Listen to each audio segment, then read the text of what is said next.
If the only people that you treat well are your other Christian friends, and the only people you go the second mile for are your other Christian friends, you're missing the point. Within somebody that maybe you work with them at your job, maybe they're a loved one, a family member, a close friend, the number one strategy is to love well. Love them like Christ would, Hmm. right?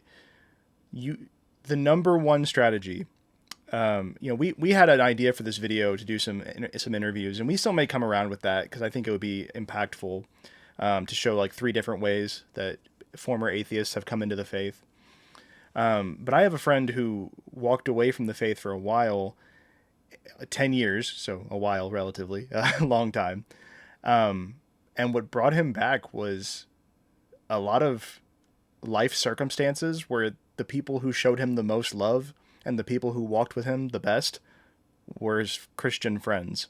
And that love opened his heart to trying again. And so I don't want to give everything in his story because hopefully we'll have him on one day and he can give that. But building relationships with people, even if they are people you just met on the street and you just want to evangelize to them, continuing conversation with them, building a relationship with them, because the worst thing you can do is maybe convince someone and then just never talk to them again and be like, all right, go on your way, go find a church.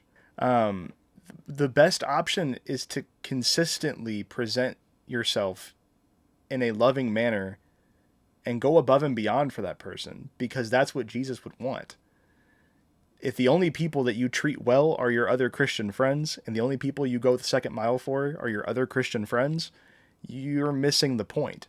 I knew plenty of people growing up who did not associate with atheists, and I just didn't understand that. I have been friends with atheists since I was able to have friendships. I mean, I remember sixth grade Drew debating people about Jesus, but still loving that person and thinking that they were a close friend. And that's okay. Those are some of the best conversations you're ever going to have are with the people who you're closest to, who you've built a really good reputation with, you've built a good back and forth with, and they're willing to have that conversation with you knowing that you two may walk out of that conversation with neither of you changing, but they know you care enough that you're willing to have the conversation and not just get mad.